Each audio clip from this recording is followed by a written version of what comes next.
Hey, my name is Jasper and today we will talk about the Tedford toilet, how to use it and how to clean it.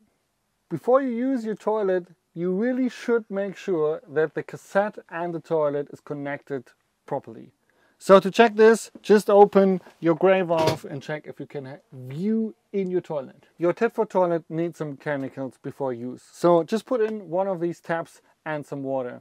So that will make sure that your car doesn't start to stink when you're on a road trip. Hopefully I don't have to show you how to use the toilet.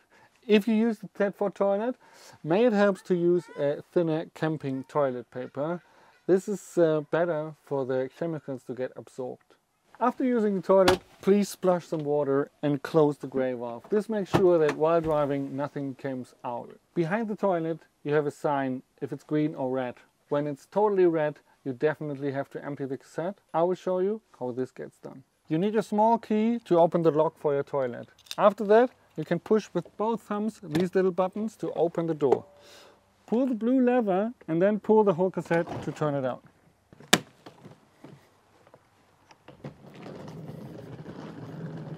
Please make sure that you use a proper facility for dumping your chemical toilet. It's pretty important for our nature.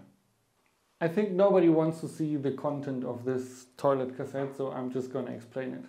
Just put this thing up and open the blue cup, and then you can release the water into the facility.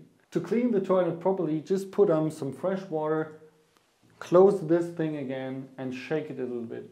You will recognize it takes 1 or 2 turns of filling in some water, shaking it and emptying to get the cassette really clean.